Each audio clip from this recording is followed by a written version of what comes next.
As you can see, it's a very diverse group.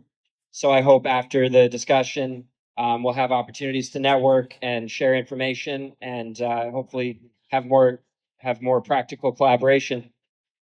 So with that, I'll hand it off to Mr. Jean. Well, after hearing your introductions, I think that all of you should be standing up there because I need help from each and every one of you. The mic? Okay. I want to thank you, Noah. Thank you, Sean, for inviting me.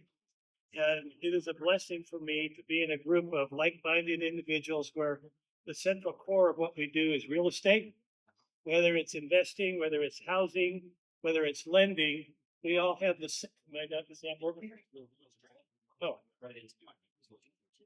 can you hear me now? Yeah. At the mouth? Tilted. Okay. Anyway, a little bit of my background. Let's see, I've been the founder and president of Reliable Home Solutions here in Sacramento. And we do manufactured modular housing. I've been a lender, been a mortgage banker for a number of years. And I'm talking about as a mortgage banker, not as a broker. So we bought and sold Fannie and Freddie, and we've been through that entire raceway. I've been a contractor for 33 years as a builder and a small line developer. I am a project manager helping others trying to get to where they want to go and get the information in dealing with different real estate issues. For 17 years, I've been a DMV licensed dealer because of the fact I do tiny houses and ADUs. And so we have two different classes of ADU, either a park model, which comes under the jurisdiction of the Department of Motor Vehicles, and or we do the regular HUD ADUs, which are over 400 square feet. Now, lastly, with a smile on my face and love in my heart, I will tell you that I've been married to the same lady for 57 years. With all the shenanigans I've done, she hasn't kicked me out. Okay, so with that, I humbly come before you. But I want to begin what I'm going to talk to you about just with an apology, because maybe I might say some things that offend or startle people or blow your hair back, and there's no intention to do that.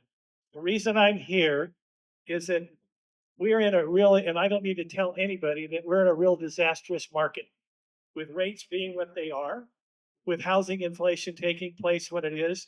Your first-time home buyers pretty much have been forced out of the market. And so you see this ripple effect. PG&E's gone up 38%. We have 11 governors imposing a gas tax of 65 cents a gallon coming up here next year. I mean, why haven't we all moved? Well, we haven't moved because there's opportunity here.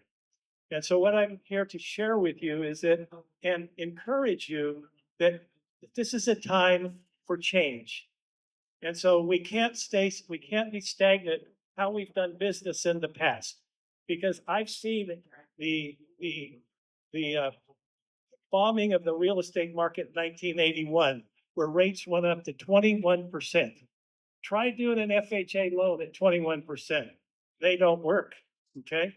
Try doing hard money lending at 22%, because the day you signed the note, it was a 5 or 10 year note. You basically signed your property over. It was over an 80% foreclosure rate on those loans during that time. So with that being said, we're also looking at starter houses. Can you imagine starter houses, a young couple with a child or a student loan trying to get into their first time home at $450,000?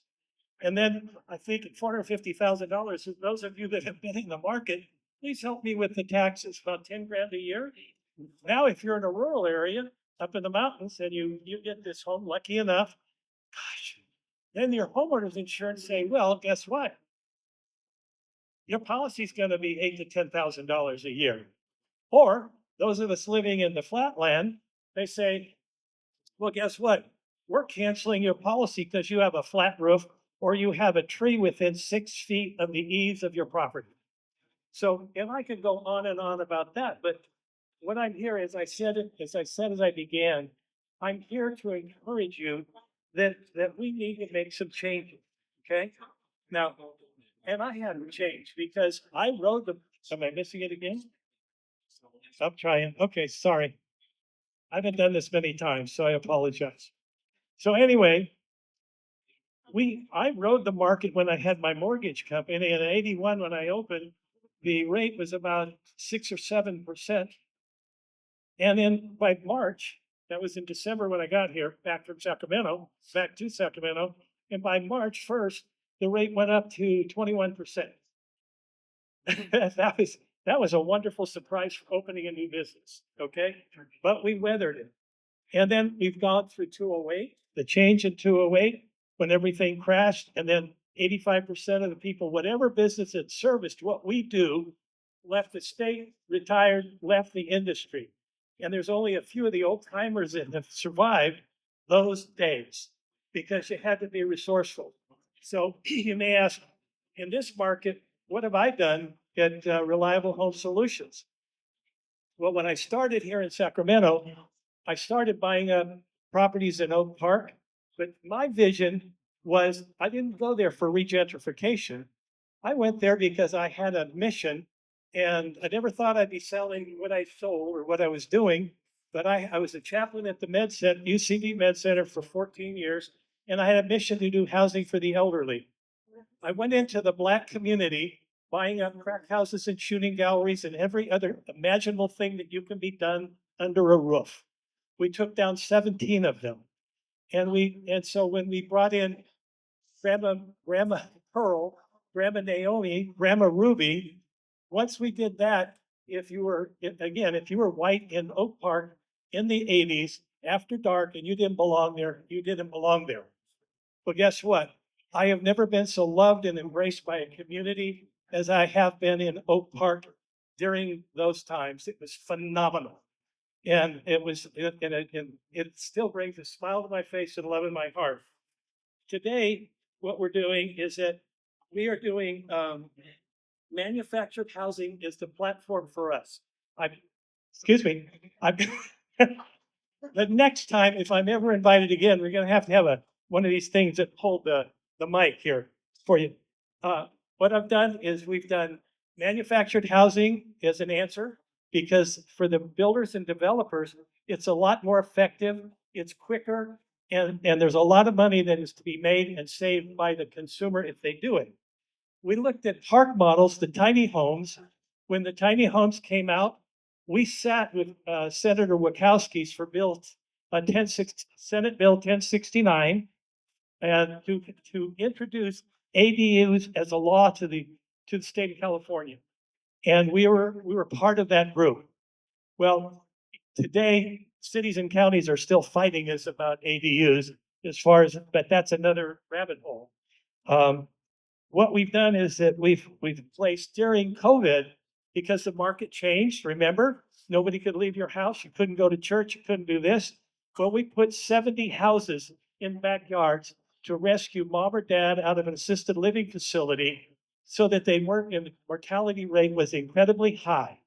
The other side of it is the family that was supporting their mom and dad, who were doing the right thing at the time for their family, they were spending $6,000 or $7,000 to take care of their parent. Well, our units at the time, how would you like to be able to buy a vacation home for yourself at the time for about $65,000? And it was a full home. It wasn't a cracker box. It was one of our tiny houses. And I could go on and on and on, but now I want to share with you what can I do? What can we do for you? I'm about ready to offer some new products to the market.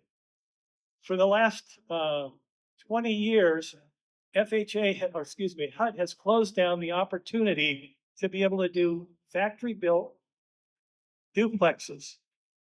I have now 3 factories and several lenders that will lend on duplexes, both owner occupied and non-owner occupied.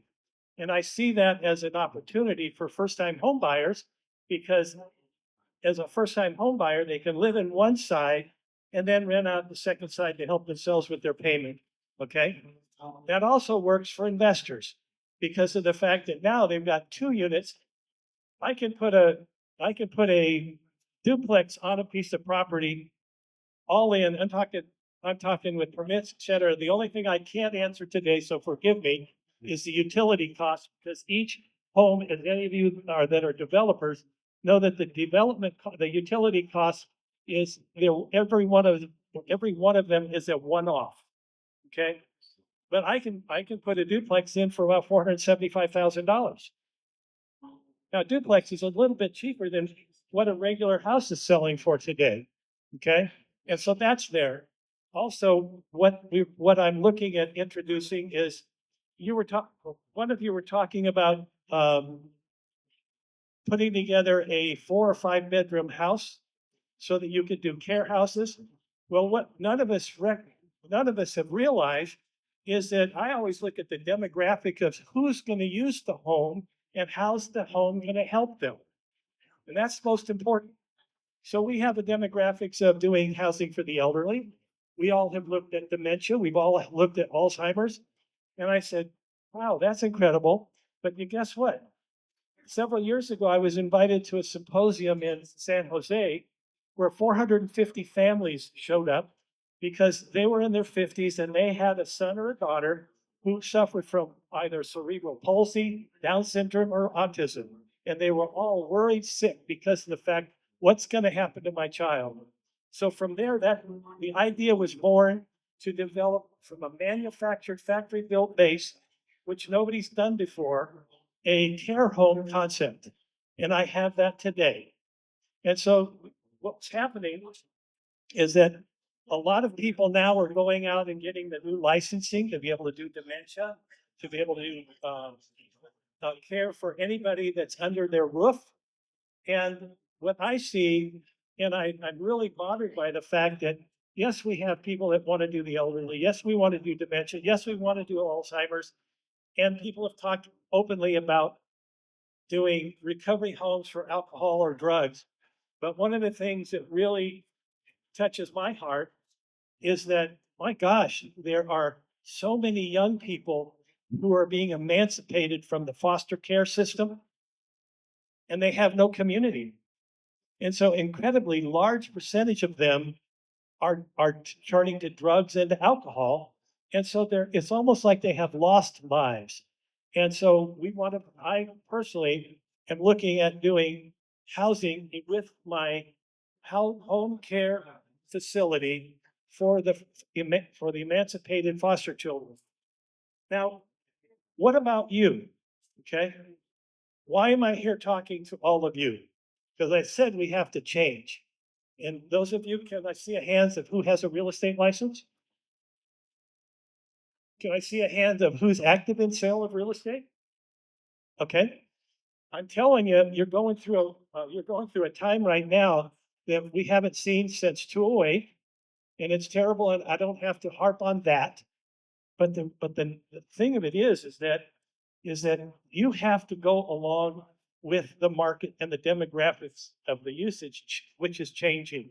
So consequently, you do, as a licensed real estate agent, do you not have to do continuing education? Is that a yes? Nobody likes continuing education. Well, I'm inviting you all because you can sell as a real estate agent new properties, you can sell used manufactured homes, but you cannot sell a HUD home, a brand new HUD home. And so I'm inviting you, we'll help you if you like, to get, and this is not to take away from being a real estate salesperson, because that's really where your bread and butter is. But I want to be able to help you get extra sales and have something to talk to your investors about. And so with a license, and all it is filling out an application and then taking a class, taking the test, and then we can pay you because they will not allow us in my side of the business to pay bird dog fees. If I'm looking at investors, if you've got the rental properties, do I have a hand of people that have rental properties? Okay. I would ask you to check thank you.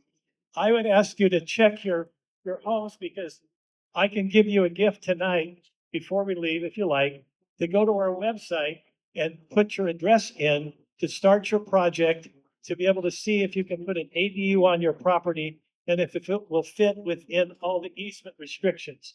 And guess what? If that's what you're doing, then you're going to be able to at least increase your rental income on that piece of land if an ADU will fit by 70 to 80%. Okay? And so that's a boon to all of you. Um, we have lot owners now, again, back to the real estate community. You have people that have lots that are sitting there. Well, when they purchase the lot, and I've done it, that lot is either an asset or it turns into a liability. It either feeds you or eats you. And feeding you because you put something on it, you can make money. If it sits there, then you're dealing with taxes, insurance, weed abatement, and all the other government crap that, excuse me, all the other government things that come up.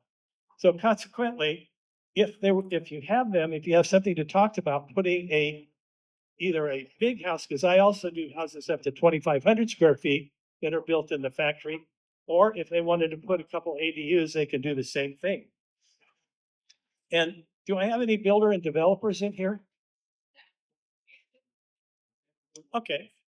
Your builder developers, I'm encouraging them to get their, to deal with manufactured housing because of the fact that it is the wave of the future. My homes are, the old days, my homes are all kiln dried wood. And as a contractor, in the old days when we were framing, and as a builder, you ever stand out there in the sun and have to crown each 2x4 as you're putting it in place so you have a straight wall? Okay. Well, now we're dealing with kiln dried wood. Our exterior walls are 2x6 construction, not 2x4. Dual pane windows, low E, Energy Star, you name it, it has it. We built in sprinklers. You can also do WUI, wildlife urban interface in the given counties. And it just goes on and on. But the efficiency of it, if I have, remember Joe and Mary Smith, that they couldn't afford to buy a property? Well, guess what? I'm having more and more calls, and we're doing this whereby a young couple go to either mom or dad's or grandma or grandpa's property because they're in Wilton, Alberta, you name it, and putting a full-size home up to 1,200 square feet on the property. Now, I can either do a 433A, which makes it real property, or I can continue to make it chattel. All right? So as chattel, then it doesn't affect the tax base of the family. And guess what? Now this young couple is going to put in, they're going to save the cost of the land and they have their first time home. So it's accumulation of those things that we've done and that we're trying to share with all of you that if you have any interest, now if you want to continue to ride the wave, as it goes in and out of the real estate market, the way it is and has been, then stay where, just do what you're doing. However, what I see is that we're riding right now on our surfboard if we don't change on the tsunami that is going to crash in because as the regular homes out there that you're selling are in the range of $650,000, $700,000. That's crazy. So anyway, um, that's basically it. And so, so if you have any questions, I'd be more than happy to entertain them. Sure. You want to give her a mic? So one of my clients, she has land, 10 acres, 16 acres, which is residential agriculture. Yeah.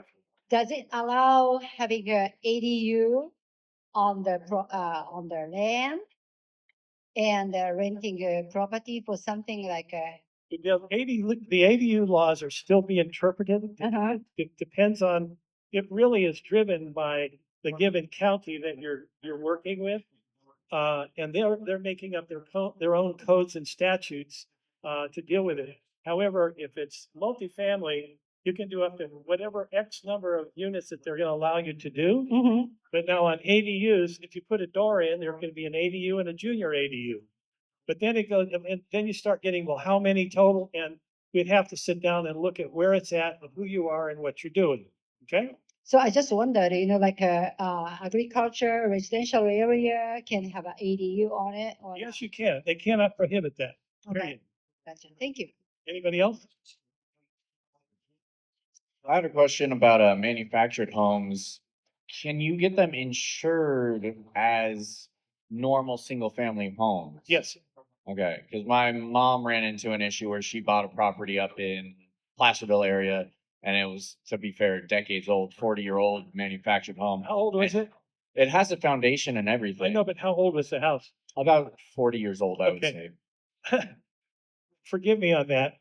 But when I first got into the business as a contractor, we look at our talents and we look at our skill levels. And as a contractor, when I walked into the business, my nose was in the air because I said I could build them a heck of a lot better than they can. But the 40-year-old houses have 1-inch exterior walls. They have paneling on the inside. The homes that we're building today are a house that will last you 50 years. 2 by 6 construction. We have microwave, on-demand water, HVAC systems, you name it, it's there. If it's in a house, it's in a manufactured house. So on that older one, even though it's on a permanent foundation, if they did not file a 433A to make it real property, then we've got a discussion, okay? Anybody else? Then, Matt? Okay. So I do, we talk about, I do a single box manufactured homes. The problem is the utilities, like getting the utilities there. So what, do you know how your average cost of, I know every house is different depending on the size of the lot, but where are you finding that? You know what, It's been hard. well, I'm gonna be asking your help here in a minute, okay? At the close, so it takes only 2 more minutes, I'll leave. You don't have to, he's threatened me with that hook. You get me out of here like this. The reality is, with respect to PG&E or SMUD, but technically PG&E, they've come up with all these statutes, like if it's in a neighborhood and you've got the transformer over there, they're looking at, is the transformer strong enough to support, the power that's needed? If it's a regular home, then, a new home, then it has to have sprinklers and a solar by such and such. That's all under Title 24. Manufactured homes are built under Title 25. We're excluded. But the problem with PG&E is that if it's crossing somebody else's land, then you got to get an easement. And then it's just like with this new work ethic everybody has.